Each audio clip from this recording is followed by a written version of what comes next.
ธรรมาตราอันห่อไว้ปุนตากวนตียามพึกเอาสตินำหนานั่นเสห่อไว้เมื่อวันที่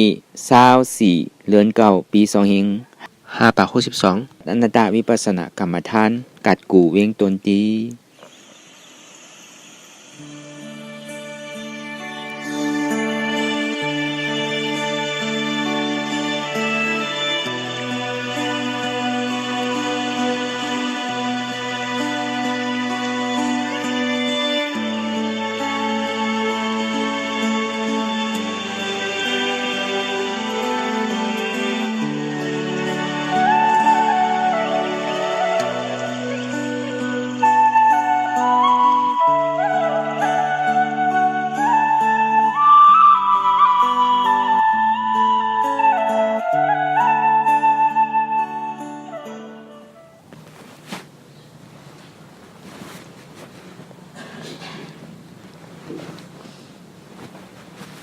เป็นหือพองใครถามสังบอกไม่ออกวันเย็นกุนหน้าเนี้ยตึกมาใหม่เนาะหันยังพองล่ะหันยังหันช่างพองหันยังอ่ะเจ็บหันน่ะนั่นน่ะหันยังเจ็บก้นเนี่ยเปี่ยวอ่ะจ่อยว่าชื่อใจอยู่ว่าทุกข์าอันเจ็บเนี่ยมันเป็นทุกข์าเสียจากมันอู้เปิงอะไรอยู่หรืออู้เปิงอะไรไปทางหลังมันเป็นเท่าอยู่ว่ามันจะได้หันน้ำไม่ออกเขาก็อันนั้นบอกไม่ออกพูดวันเย็นมื้ออยู่วันเย็นมื้อวันยังกุนน่านเนาะหันยังพองหลังบ้วนซื่อแมวบ้วนหือมัดหมายซื่อมัดหมายตะลาซื่อ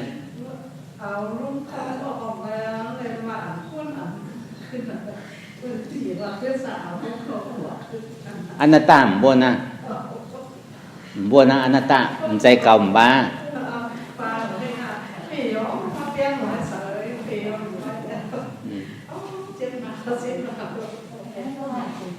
ตัวรวมเขาออกนั่นตัวมันหลอกมันไล่ก็มันไล่ตัวเจ็บนั่นตัวมันหลอกมันไล่ก็มันไล่ตัวรวมเขาออกเขาเย้าออกเย้าเขาเย้าออกเย้าเขาเย้าออกเย้าวัวก็หมอตัวกายก็หมอตัวแมวก็หมอตัวมันดีได้มีหยานผู้จ้อมพอถอยใจเขาเย้าในเมย์พี่ขึ้นถอยใจออกขึ้นดีไล่มันไล่จามตัวไล่อยู่ฮะนั่นน่ะวนที่ร่วมถอยใจก็คือมันเป็นสังเวก้าคือมันเป็นตะละอันที่เฮายามพึกยามเฮ็ดมาในตัวร่วมติ๊กอีตัวอีสังเข้าหูอีสังออกก็หูเข้าดึกบ่คือยาวบ่คือก็หูป้องเงาในสมถะวิปัสสนาเจ็ดจังๆไหนอานาปานาสติเข้ายาวๆก็คือหูออกยาวๆก็คือหูลมเข้าออกในห้องอานาปานาสติเหมือนหนังแมวว่าด้วยลมเข้าออกเป็นสังคมผู้เหมือนหนังเอาใจไม่อยู่ที่ไหนกันน่ะใจไม่อยู่ที่ร่มถอยใจเพราะว่ามันเจ็บมาเนี่ยก็เยื่นได้ที่นั่นเดียวมันมีหยานผู้หันจอมมันจงนี้ว่าพุทธศาสนาวิปัสสนานั่นด้วยลมเข้าออกเข้าเย้าอ่ำออกก็มไล่ออกเย้าเข้าก็มไล่เพราะว่าเข้าเย้าออกก็ตายเพราะออกเย้าเข้าขึ้นก็ตายอันนั้นเกิดตายอันนั้นเป็นรูอันแม่กับตัวเจ็บในจงนี้ว่ามันใจการเขามันเป็นการมันไงมันเป็นการมันไงเพราะว่ามันเป็นการเขาเนี่ยเขากับตัวคือตัวหรอกมันหายอะไรมันหายกับว่ามันซ้ำเกิดขึ้นที่เขากับจอมเกิดตายเอาที่จงนี้ว่าเจ็บเนี่ยมันเป็นทุกข์เสียจากมันเป็นผลเป็นอาโจมันแกอาจองมันดีมีดีหมักหัวใจเนี่ยเจ็บเนี่ยมันมีดีไหนมันมีดีไหนสิได้ตัดดีไหนที่ป้อมใจเช่นนั้นเข้าเย้าออกเย้าเข้าเย้าออกเย้าอำพันว่ามันเป็นทุกข์เสียจากอำพันว่าทุกข์นั้นเป็นอนัตตามันก็เหมือนหนังแมวนวลถอยใจเย้าหนังแมวก็มีร่วมถอยใจ มันก่มเปิงกับแมวเป็นบนห้องตะลาแมวตะลากินเหย้าเกี้ยวเหย้ากินเหย้าเมเฮายามพึกสินั้นมันน่ะกินเหย้าเกี้ยวเหย้ามาเหย้าหมายเหย้าตองเหย้าเจ็บเหย้าแกนเหย้าหันเหย้าคู่เหย้าใครว่าชื่อว่าใครต้องชื่อต้องใครหันชื่อหันป้อมหันว่ามันเป็นทุกข์ผู้ว่าทุกข์นั่นเป็นอนัตตามันก็เหมือนหนังวัวกายที่มันเกี้ยวกินเยอะกินยาด้วยหรอกวัวกายเกี้ยวกินทุกวันเนาะวัวกายก็ไหลตะลาเพราะเขามีหยานผู้ซ้อมมันเกี้ยวเนี่ยเพราะมันถูกเพราะถึงขิงโดกินนั่นน่ะตื่นเจ้ามามันกินก็มันไรเนาะอันนี้หันว่ามันเป็นทุกข์เพราะกายทุกข์นั้นวาอะไรอุปเปิงอะไรเป็นอนัตตาอันนี้เป็นผู้ท่าเป็นก้นศาสนาพูดเอาพอเมเฮาหมายถึงนั้นเจ็บก็ฮู้ว่าเจ็บไงเจ็บเป็นสังคมฮู้เจ็บเนี่ยมันเป็นทุกข์เสียจ่าป้อมฮู้ซึ่งนั้นก็เหมือนหนังวามานั่นน่ะป้องเหย้าเวียบเหย้าป้องเหย้าเวียบเหย้าหันว่ามันเป็นทุกข์เสียจ่าผู้ว่าทุกข์นั้นเป็นอนัตตามันก็เหมือนหนังหมาที่นอนถอยใจหมาก็มีลมถอยใจนั่นกับตัวอีหลับป้องเวียบป้องเวียบป้องเวียบยางเหย้าไปเหย้ายางเหย้าไปเหย้าหันว่ามันเป็นทุกข์เสียจ่าผู้ว่าทุกข์นั้นเป็นอนัตตามันก็เหมือนหนังวัวกายที่ยางจอมเถินจอมป่ามันก็ยางอันนี้เขาดิเลยมีหันหู้ดีๆอันนี้เขาพิดมันนำน่ะอันใดเป็นสมถะก็หู้อันใดเป็นวิปัสสนาก็หู้เปิ้นว่าเป็นวิปัสสนาก็ว่าวิปัสสนาจังเปิ้นมั่นใจอันนี้เปิ้นเหนี่ยเส้นตั้งเขาผิดนี่ป่านกว่าตั้งออกเปิ้นซ้ำจี้กว่าตั้งโตกกวนว่าก็มีรู้หันโนซ้ำที่เอาอันใดปันตาตันจุงตาบอดกอดก้อกันตกลุกเหมือนดิ้งอะไรมาโอนนั่นน่ะมันติดปอกกินในชื่อมันกินได้เป็นมันเป็นที่นั่นแปดมือเดียวห้อมหู้อันใดเป็นสังก็ห้อมหู้เฮาก็เฮ็ดปึกพอมันเจ็บมาเนี่ยก็มันกับมัดก้อยกับพอกำมัดกับหมายอันนี้มันดิเรียกพอคนฮัดเฮ็ดกว่าที่ติ๊กเนี่ยเรียกก็ต่อถึงพอเป็นนิมิตคายกว่ามันเย้ารับรู้ก็มันเย้ามันยาวทางมันซ้ำปอเกิดขึ้นทางเวทนาเจ็บนั่นก็เหมือนกันนะห้องกับตัวดีเวทนาตัวต่อถึงเวทนาดูกับก็มันไปยาวเถอะมันติดได้มาดีใจคู่ตีกลางเนี่ยมันมีขันธาหาเปิงจู้อยู่เพิ่นห้องว่าป้อนรับรูปไรในเป็นรูปป้าป้อนรับนามไรเป็นอารูปป้าป้อนรับขันธาใดเป็นอริยะอยู่อย่าไปโกมันทุกข้านั่นดูเอาเงินซื้อเอาหลวงป้ามันทางกันนะพอมาก่อนตัวมันดีผมจมหับตอนมันดีอันนี้เป็นห้องวิปัสสนาพอเอาหมังปองในเข้าไปเอาใจมันมีอยู่ในหมังปองก็เอาใจมาไว้อยู่ในเปี้ยวหยงแปดนั่นน่ะก็แปลว่าหลุยเยินถึงป่วนกันโลกเมื่อเข้าไปได้ก็ไปอะไรอยู่พอถึงวันหนึ่งเจ้ามาเข้าไปเลยหรอกเมื่อนั่นน่ะเข้าดีคู่อัตตาได้มันดีใครโคเขาเมื่อเหลียวได้เมื่อไปก็ไปกันนะมือยังตึกมีขามีมือยังตึกมีแห้งของเนี่ยเตนลีนะวันหนึ่งเจ้ามาเมื่อเตนอะไรมาเมื่อดีหัวเพราะว่าเป็นตัวเขาก็เรียบร้อยใจเขาก็เรียบร้อยเจ็บเขาก็เรียบร้อยเพราะมันใจตัวเขาใจเขาใจเจ็บเขาก็พุบนี่ขึ้นกับมึงผีเพื่อนเพราะเป็นก้นยิงก็กับเป็นน้องนางวิสาขาเพราะเป็นก้นใจก็เลยกับเฮ็ดก่ออนาถาปินเนี่ยเพราะเขาเรื่องมันตาเฮ็ดง่ายไรง่ายเป็นง่ายไรย่อมไรค่ายกล้วยกาตาดิเฮ็ดง่ายไรง่ายเป็นง่ายไรย่อมไรค่ายตาดิป่องใจในหยาบมีหาเปิงวิปัสสนาเนี่ยเฮ็ดง่ายซื่อมันใจเฮ็ดหยาบตัวตัวใจตัวเจ็บนั่นน่ะมันโดตัวดีไหลตะลาเนี่ยมันโดกับตัวพระราตีนั่นที่ในแมทที่ในมีแค่มาที่ในมีเป็นสุดดองปีบ่ะกองมูลีบ่ะเมืองมานแค่มาเมืองกะลาแค่มามันมีเตะตลาดมันมีติดโตเก่าใจเก่าเนี่ยอันเนี้ยมันหยาบทั้งเฮ็ดง่ายนังรับตายก็ตัวเฮ็ดแก่ไรง่ายเพราะเขาเยินทุกข้าอะไรนี่ที่เขาโกเจ็บเขาโกทุกข้าเพราะเจ็บมันสุดเสียงกว่าทุกข้ามันสุดเสียงกว่าก็ไรง่ายเพราะไรง่ายก็เพราะไรก็เป็นนั่นน่ะเฮ็ดง่ายไรง่ายเป็นง่ายไรย่อมไรค่ายเพราะไรก็ไรค่ายเป็นขนาดเป็นอริยะเพราะอัตตาตกขาดกว่าเย้าเนี่ยก็วิจิกิจสาตกขาดไปแล้วก็ปิดอภัยสิภูมิกาปานเฮามือเดียวเนี่ยมันสิได้เอาอัตตาออกเอาเก่าออก อันที่มันพงมันปิวอันที่ว่าเฮาย่อมสุดสิพวกลูกเกาลานเกาวานเกาเมืองเกานั่นอันที่มันพงมันปิวนั่นพอมันหันทุกข้าเนี่ยใครเฮ็ดซื้อแค่ตอนมันทิ้งไรใจพงใจปิวอยู่ในกว่าได้ที่เกิดกำกว่าเฮิรนในกำกว่าเฮิรนนากำกว่าวานในกว่าวานนากว่าเมืองในกว่าเมืองนาที่เกิดก็ในพอมันเย็นพอทุกข้ามันปวดเกิดขึ้นมาพอเฮาเย็นไรมันหันเก่าครับเนี่ยอันที่ว่าเก่าหักหนานี่ลืมหมดได้ว่ามันมีว่าดูเก่าโผเก่าเมเก่านั่น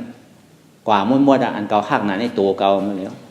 ขาเขาเจ็บมือก็เจ็บนะมือไหลดีหายมือไหลดีถึงขิงข้าวยามเป้หึงเป้นั่นเนี่ยอันนี้ผู้หันป่องเสียงเลี้ยงใจว่าเก่าเนี่ยหักเก่าเลยเปิ้นพวกเก่าหักเก่าเลยเปิ้นนั่นคือเลยมันดีป่นเก่าอะไรตีได้เอาเก่าออกทางนั้นตัวเก่าก็มีพอจุนตัวตีได้จุนใจทางนั้นใจเก่าก็มีต่อถึงพอจุนเจ็บเจ็บก็มีพอเขาจุนใน3ปืนนี่ก็อัตตาปล่อยไปแล้วพอเขาจุนอะไรเนี่ยก็ปอกขึ้น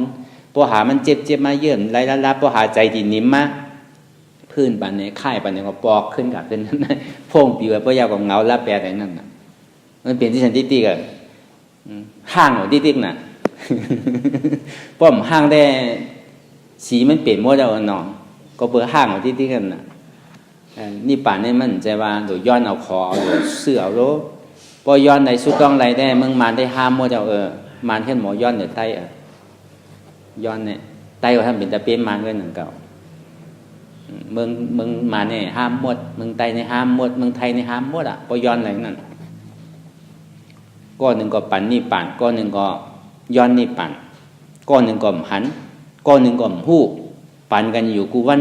ปั่นกันอยู่กูสินมันจะเอาชื่อปั่นน่ะ มันเมี่ยงปั่นหนึ่งเก่าอันนี้เขาเฮ็ดพิษเฮ็ดเปิงว่านี่คือหนาวอยู่รายแรก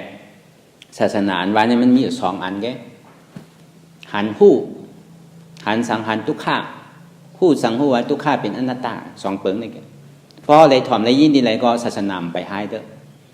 เพราะห้อมได้ถ่อมได้ยินดีไรเนี่ยก็วัดว่าผาเสือใครเฮ็ดแคมดันหรือแคมกองมูใครมีเป็นหมื่นเป็นแสนก็เย้า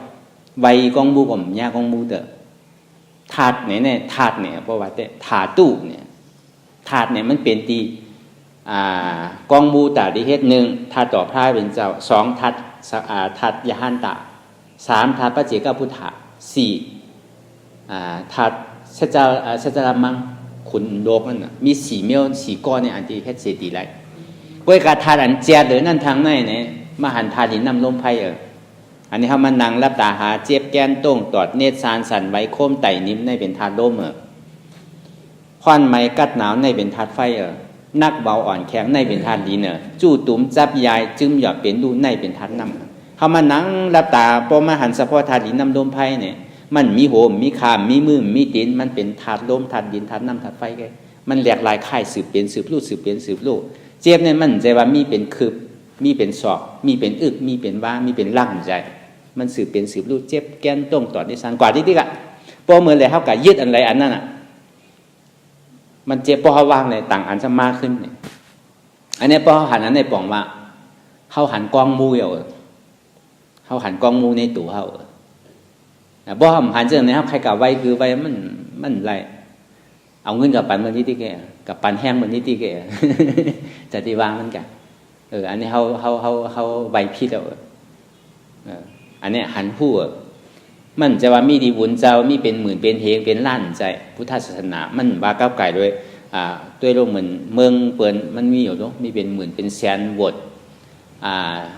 จ้างเป็นอ่านโหแสนมันในเมืองไทยยามยินอยู่เนาะมันมีจริงนั้นใครบวชก็คือบวชหรอกใครโกนเขาวัดเขาว่านุงพาขาวลกหมากนับหยาดน้ำไวเจ้าวานเจ้าเมืองที่ไหนได้อันมั่นใจว่าพุทธศาสนาเนี่ยมั่นใจมีดีนั่นว่า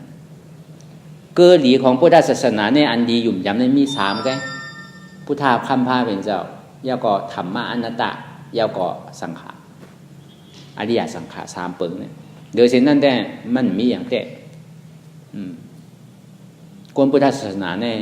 พอหัวเนี่ยก็ดีเอาเพราะว่าต่างเชื่อต่างลองเขาซ้ำเดือนั่นก่อนเนี่ยปองวางเงินเขามีติไว้อันใดก็ยุ่มกับมดนั่นน่ะเพราะยุ่มก็มันใจยุ่มมาหลอกมาหลายรู้โดยได้เซ็งเงินนั่นน่ะอันใดก็ดีดูอันใดก็ดีต้านอันใดก็ดีไว้อันใดก็ดีช่องที่โกนั่นน่ะกำผีน่ะก วันในว่ากับเมืองในว่าดูไว้อันนี้โอ้สุกซักกับหมดมันรอเลกันหมดพุทธศาสนาเต้มันมีหลงตักโตบังนับนี่มีอยากนำก็มีตัวในตัวในใจเจ้าเก่าตัวใช้จ่ายพระเป็นเจ้าในสอนคือประหยัดเงินเนี่ยใจว่าโดมีเงินในโดจ่ายได้ตีใจอันไรถูกดีจ่ายก็จ่ายอันไรมันถูกดีจ่ายเนี่ยเก็บไว้เนี่ย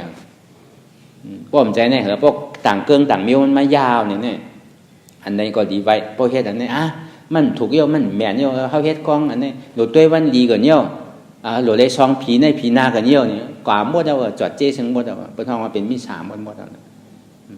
อันนี้เขาเฮ็ดพิษเฮ็ดเปิงมันนำหนักอันนี้พอเขากลับไปบุญเจ้าไว้สังก็เยี่ยวไว้โกนก็เยี่ยวโกนนี่มันใจว่ากับไก่ลงขาผ้าขาวผ้าสังเนาะเป็นทองว่าเป็นศาสนาพราหมณ์ไงมึงกระดาเนี่ยมีนำเนื้อนุ่งโคขาวไว้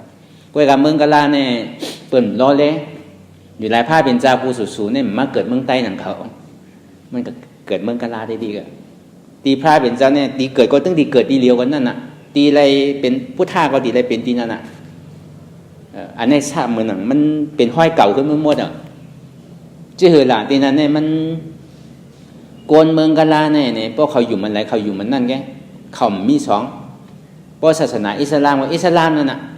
ศาสนาอินดูก็อินดูนั่นน่ะหยุ่มยำเกลีผีสางเนี่ยก็หยุ่มยำเกลีผีสางให้ต่างเมี่ยวเขาเอามาสุกซักพอพุทธะเนี่ยก็พุทธะมีต่างเมี่ยวมาสุกซักเป็นที่ไหนพอหยุ่มก็หยุ่มเต้อยู่หลายเมืองกะลามันมี3จันพอมีก็มีหนาๆยาวกว่ากลางๆยาวกว่าตุกข้าก็ตุกข้าก้นย้อนในอ่านหัวเฮงหัวหมื่นหัวแสนพวกแมวเขายามเมื่อแอวมาดีหันอยู่พอเขาปั่นก้นย้อนเนี่ยปั่นเหมือนเมื่อเขามันอะไรพอปั่นเขาเนี่ยก้นมาเป็นปากเป็นเฮงพวกปั่นเขาเนี่ยเขาป้อเขาตายกันโดยเพราะว่าใครปั่นวึดที่ไหนเนี่ยคือเขาหีเมาเนี่ยพวกปั่นเป็นก้อนเนี่ยมันยาวกำกองมาป้อมอยู่เพราะเขาปั่นเจเนี่ยเขาพิษเขาอยู่หลายเมืองกาลาเนี่ยผ่านก็ผ่านเต้ผ่านเลยบนในโลกกัมพามีก็มีเต้เมืองกาลาเนี่ยอยู่หลายในใจเขาเนี่ยเพราะให้ก็ให้เต้ลีก็ลีเต้นั่นน่ะอยู่หลายเลยพระเป็นเจ้ากุสุกป้องดีนั่นน่ะอันเนี้ยเขาเป็นคนพุทธศาสนาเพราะเขาเลยถ่อมเขาเลยยินดีไรพอดีว่าเต้เพราะมายอเก็บเต้เนี่ยก็ทำมีคือเขาหันนั่นน่ะทำใจคือเขาคู่นั่นน่ะทำมีคือหันไปยังละโตใจเจ็บเป็นทุกข้ามีอยู่เนี่ยมีโตใจเจ็บที่โคต่อไปตีเนี่ยเป็นทุกข้าวะบอกเขาพูดว่าเป็นทุกข้าวะมันเกินหมดที่เตี้ยงเหมือนใจเท่าในโน้มหมังปองในจ่องมันเหมือนเก่ามันตุกขาสุขาเพราะมันเหมือนเก่ายาวก็เจ็บนั่นโน้จ่องมันเปียวอยู่เนี่ยมันตุกขามันวนในตัวในใจในเจ็บนั่นทำมีหันว่ะเพราะหันอันนี้ก็ปองว่าตั้งหันหมันแม่นทำใจหู้เนี่ยเพราะหันมาหลอกมาไล่ซ้ำบ้วนจ้อมซ้ำไล่นังเก่าทำใจหู้ว่าคือละตุกขาในมีเตะใจเต้หมานเต้อัมบาอะไรอัมอู้เปิงพ่องามมันอะไรเป็นอนัตตาเนี่ยทำมีก็หันทำใจก็หู้พอทำมีหันเนี่ยเป็นสมาธิที่ตั้งหันหมานแมนจือใจทำใจหู้สมาสังกัปปะตั้งว่นหมานแมนจือใจพอหันจือใจว่นจือใจก็มันดีกว่าที่อันเป็นจือใจพอหันผิดกว่าอะไรของผิดอยู่ติ๊กนั่นน่ะเพราะหันหมานแมนแล้วก็อันนี้ก็ลำลองเพราะเขาหันผิดแล้วก็มักแห่งการเปรียบเปิงนี่ผิดมันหมดกำเนิดพอมีสาธิที่ก็เป็นมิจฉาสังกัปปะเทพพิกว่าปีญาศีลสมาธิกว่าไล่เดียวก็เดียวอยู่หลายอันลำลองมันเต้นั่นในพุทธศาสนาเฮานั่นเนี่ยยังอ่านของพระเป็นเจ้ากูสุยังอ่านของเจ้ายาฮันตาเขามหาสาวกะอัครสาวกะเขานั่นใจว่ามาสั่งมาสอนเฮาอ่อนหูเฮาคือกว่าเป็นก้นดีพีดีมใจคือกว่านี่ปั่นอันเดียวไว้ตีเกศสุดมันตีย่ามมันเนี่ยคือปิดอภัยสิภูมิอะไรมือหนังพระเป็นเจ้าวายเสียมันเจ้าไรสัพพัญญูตาหยานในปีนั่นเย้าก็ปวายเสียนั่นมาช็อตเอาปัญจวัคคีย์เย้าก็เจ้าทิศาเขาต่อถึงออกว่าช้ามาเนี่ยก็มันเจ้าจังดีว่าในปารีได้เจ้าความต้องทำเดียนเท่าหันเย้าไรเย้าเป็นเย้ามีเย้านั่นหนังฮือเรตกาอันที่เขาเลยดูปัจเจสีป้าเขานั่นเขาดิ่มซุ้มเนี่ยเขาดิ่มซุ้มมันเขาดูปัจเจสีป้าเขานั่นตลาเดียนสู่ไรสู่เป็นสู่หู้สู่หันเย้านั่นเนี่ยนั่นคือเรียกเขาตีหู้ตีไรตีเป็นมันสู่นั่นเอากับสอนมันเขาอย่าไปกาตีไรสองก็คือปั่นกันกว่า ตีเลยนึงก้อนอยู่หลายพระเป็นเจ้าแน่อ่ำใจว่าพระเป็นเจ้าสอนก็เดี๋ยวนังคือเลยสาวก้าตีเลยกับสอนนังคือเลยเป็นหลู่เป็นต้านเป็นดิ่มซุ่มมาหลอกมาร้ายนั่นนะป้อมใจเจ้านั้นป้อห้ามหมอสั่งห้ามหมอสอนห้ามเฮ็ดเนี่ยก็เหมือนหนังเขาโจรเหมือนหนังเก่าดีโก้เป็นบุญเจ้าป้อมใจว่าโอ้เพราะว่าเป็นบุญเจ้าในเปี่ยวเพราะเติมเงินจังให้สั่งก็ให้บุญเจ้าเลยเนี่ยใจหนังเก่าเพราะบุญเจ้าปฏิบัติได้ใจที่หนังเก่าดีโก้ใครให้ทำทั้งป้อมทำให้มันจังออกมาเก่ามันออกกำออกป้อมเมียนทำก็เมียนออกนั่นน่ะออกดีๆก็มันคือก็ไม่ออกใส่แว่นเนาะเป็นเท่าไหร่อยู่วันเย็นน่ะเนาะอยู่ตองกี้ใครเยอะอ๋อกล้ามากเลยแล้วเนาะอ๋อวันนั้นไม่ออก1 2มาจอม2ก้อนเนาะอ๋ออันมาใหม่ใน3ก้อนใครเยอะอ๋อไม่ออกไม่มากหรอวันนั้นเดี๋ยว2ก้อนนี่บอกเขาลูกเป็นทีพองละหันสังพองไหนเนี่ยหันสังพองนั่งรับตาหันทั้งใจในรับตาก่อนก็ในมาดหมายสังพองว่นสังพองมาดหมายตะล่าสังพองเดี๋ยวมาดหมายทั้ง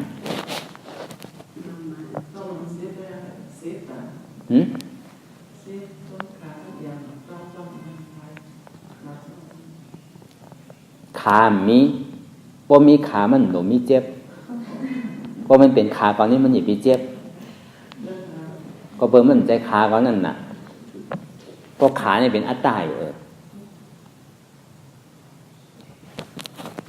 เจ็บเนี่ยเป็นทุกข์ค่าเสียจ่าย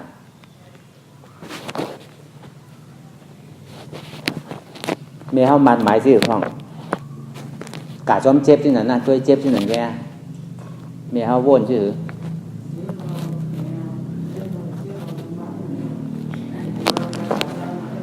เอาสติน้ำนานั่นอันนั้นมันไร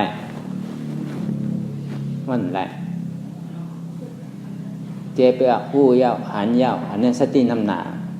มันเหมือนหนังคือแหละเหมือนหมักล่อโวกิงจอมกลโวมันหัวโวที่เอากว่าทั้งหลายเนี่ยมันก็กิงจอมกลอยู่ที่เดียวพระเป็นเจ้าว่ายอมมันสิกาละคือไว้ใจเหมือนหนังก้นขับล่อโวอ่ะเมื่อหนังไม่ออกเขาดีมาดีในลูกตองกี้มาดีเนี่ย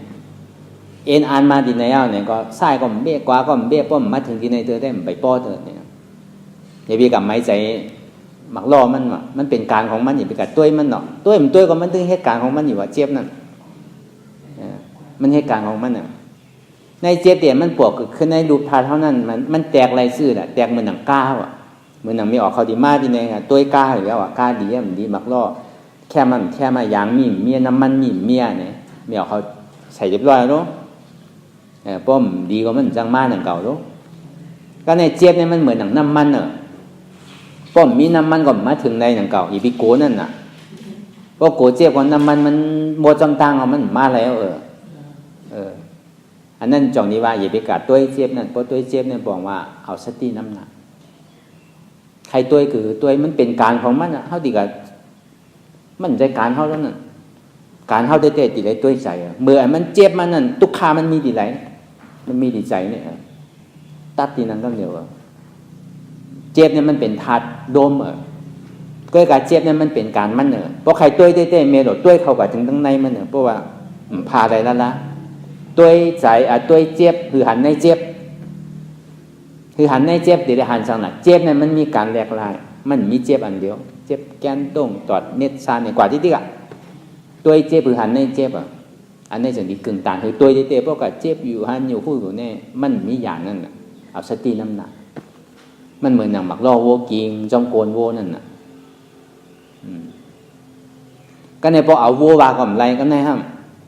พอเอาโววาในตัวเราไม่ออกก้นหอล่อโวนั่นมือขอหนึ่งยับเจอเลยนะถึง2 ตัวยับไปขอนหนึ่งทำยับข้อหนึ่งตอนหนังกว่าตั้งซื้อเนี่ยมันยังไรที่เงินแน่เพราะมันหันหน้านิดนึงก็ใครกึดกินนิดๆหันเยอะหันยาใครกินนิดๆเพราะหันกูมันแค่เต็นหลอกนั่นนะนั่งมันดิ่มกว่าจันไม่กว่าเปล่าว่าเขาคือมันกินเอาลูกเขาดิ่มมาเนี่ยเมื่อเขาเอาล่อเอาโวใส่ล่อนั่น พอมันหาได้กินก็พัดดิ๊กๆน่ะมั่นใจเก่านะตากว่าตั้งนาดิ๊กๆนั่นน่ะถ้าเป็นเจ้าที่เฮาว่ายอมมันน่ะสิกาลาว่ะไว้ใจมือนั่นก้นคอรอโวว่ะมือขวานึงจันเจิกสมาธิที่ว่ะมือขวานึงยับควานสมาสังฆปะว่ะมั่นใจถึงตาเมื่อเด้อกว่าดิ๊กๆย่ำไปถึงที่กัดกูเด้อกว่าดิ๊กๆพอถึงเอาไปคือแดงนั่นน่ะเหมือนเฮาคอกานั่นน่ะที่เลยไว้ใจเช่นนั้นน่ะป้อมใจเช่นนั้นเนี่ยป้อเอาใจโวว่าเอาใจกะวันไรนั่นก็เฮาว่าเพราะว่ามันเจ็บมาเอาขาเกาเจ็บเนี่ยให้เพื่อนปานนั่นน่ะอันนั้นเอาใจโวว่ามันเจ็บน่ะมันก้นน่ะมันนั่นน่ะใครเพื่อนใครหนึ่งอันนั้นเอาใจโวว่าก็ในเพราะเอาสติว่าในซ้ำเหมือนหมักล่อโวเพราะว่ากับวนเป็นขาเป็นมือเนี่ยให้มันเอาใจโวว่าเนี่ยก็กะตีเลยเอาไว้ใจมันหนักก้นหอล่อโวหอกว่าที่เอามาที่ใจเนี่ยไม่ออกหนักปองใจอยู่หรืออ๋อพอเป็นที่นั้นเนี่ยมันติ่มโป้เฮ่อเข้าอยู่กลางๆนั่นเหมือนชื่อละที่เจ้าว่ามันนั่นพอเข้ากับรับตัวนั่นไรเนี่ยขันฐานเนี่ยมันดีลูกกว่าเดนั้นธาตุดินน้ำดมไพ่ลูกกว่าเดนั้นก้อยกาใจจะเนี่ยมันตายมันกัดเตียนใหม่ที่ก็สั่งว่าเข้าใครออกม้วนป้วนดอดในสักในวดคอกตายคอกเกิดนั่นกันเหตุอันนี้เป็นวิปัสสนากวยการในวิปัสสนาเนี่ยก็พอเขายามหันเฉพาะอนิจจาเฉพาะมาเนี่ยหันเฉพาะเป็นดูด้วยเขาก็ยากกว่าต่อถึงมันบ่รู้กว่าอันนั้นห้องว่าอนิจจาเฉพาะอันนั้นอนิจจาวิปัสสนากวยกายอย่าไปสืบป้อกันนั่นอันนั้นมันเป็นเงาของทุกข์สืบว่าอ๋ออันที่มันเปลี่ยนแนวรู้กว่าเนี่ยมันเป็นทุกข์มันกึมสั่งว่ามันกึมเนี่ยมันจึงดีว่าเป็นสุขะก็บอกว่ามันมันกึมเนี่ยนั่นเป็นทุกข์เพราะว่ามันโดยมายอมรับทุกข์ก็เป็นทุกขวิปัสสนาก็ในสัมบูรณ์ในทุกขานั่นก็มันกึมนั่นก็ย่อก็วางทุกขานั่นสืบเป็นอนัตตาขึ้นในเป็นอนัตตาวิปัสสนาในวิปัสสนาสามเปิงในเหตุการณ์นั่นเดียวป้อมใจที่ไหนมันติดกับคำอยู่อนิจจาได้เดียวอันที่เขามัดหมายในสติตาลาดีตัวเจี๊ยบในสังที่มัดหมายในสติในสังเนี่ยมันกัดสุดเตะก่อนในอนิจจาเลยทุกขาเป็นหือย่ำไปปองใจเด้อเจี๊ยบเนี่ยเป็นทุกขาเสียจ่าไปปองใจเด้ออันเงาอันลุกมาเตะเป็นสังน่ะเป็นเงามันเป็นใจมันนอกวิญญาณเป็นสมุทัยเสียจ่าอันยอมภาพทุกขาอะไรว่างทุกขาเป็นอนัตตาเนี่ยนั่นเป็นมรรคเสียจ่าถึงกว่าที่อันมันสุดทุกขาสุดเสียงกว่าย่าเจี๊ยบสุดเสียงกว่าย่าเข้ากับที่เป็นนิโรธาเสียจ่าเป็นอนัตตาเฉพาะเพราะมันเข้ากับที่อนัตตาเฉพาะเต้ๆเนี่ยมันมีอนิจจาทุกขาเป็นอนัตตาอันเดียวกันอันนี้ห้องว่าใจเจตสิกรูปนิพพานมี4ตัวเนี่ยใจเจตสิกรูปเนี่ยเย็นกว่าเข้ากับที่นิพพานอันนั้นมันถึงกว่าคู่เลยตัวเจ้าเก่าว่าให้กว่าเอาก่อนไผ่ทานมาทั้ง เอาอีกเนาะไกลๆเข้าใจก่อนอีกพอเขาเฮ็ดมาเนี่ยหมองบอกเขามาเฮ็ดปอก2ปอกเข้าไปปองใช้เด้อรู้มั้ยเพราะว่าเขาดีเฮ็ดเนี่ยคือต้องไว้อย่างนี้การที่เขายามเฮ็ดมานั่นพาไปหมดเหมือนหนังหมอนน้ำอ่ะเพราะว่ามันเตะเมาเนี่ยมันใส่คือมันยอมเตะเมาอ่ะหมอน้ำมันดีเซต้าเนี่ยก็น้ำมันเตะเมาเนี่ยมันเพราะว่ามันถอกแปดเนี่ยตามมันดีไหลขึ้นนี่มันไหลกล้วยกับเขาสำดีเลยว่นด้วยใจด้วยตัวเจ้าเก่านั่นน่ะที่เขาจ้างตื้อกลับมานั่นอัตตามันนำเลยเก่าว่ารอบผ้ามันนำเลยเก่าว่าขี้วนขี้ป้องขี้หลานนำเลยเก่าว่าเหมือนเฮตตาลาเด่นเฮตตาลานั่นเพราะว่าเขายามเฮตตาลามาซ้ำให้เลยเก่าหนาเลยเก่ารอบผ้านำเลยเก่าต้อชายแห้งเลยเก่าอันนั้นมันผิดลายมันนะพอเขามาเฮ็ดด้วยเนี่ยต้อชาก็เกศรอบผ้าก็เกศเนี่ยอันนี้บอกว่ามันถูกแล้วอ่ะเส้นตั้งนี่มันเนี่ยนะว่ามันผิดแล้วอ่ะเขาติดได้ตัวใจเขาขึ้นตัวอัตตาเก่าขึ้นอ่ะเพราะเมื่อไรมีเก่าอ่ะนั่นไม่แข็งออกเพราะยังตึงมีเก่าก็มันไปใจตรงนั้นยังตึงผิดอยู่ที่เดี๋ยวมีไผ่ถามมันก็กำหันเข้ามาอธิษฐานกันก็คำมากกว่าเจ็ดเนาะเจ็ดตะลากันดีๆอันนี้ปุณตาตะกาเขามาติดไก่นั่นๆเขามากกว่าก่อนเจ็ดตะลามันเท้าหนาลง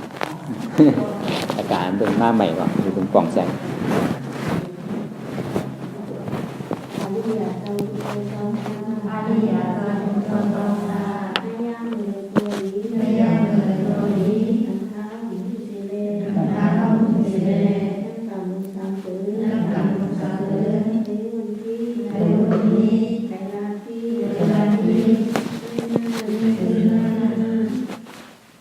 แค่นต่อ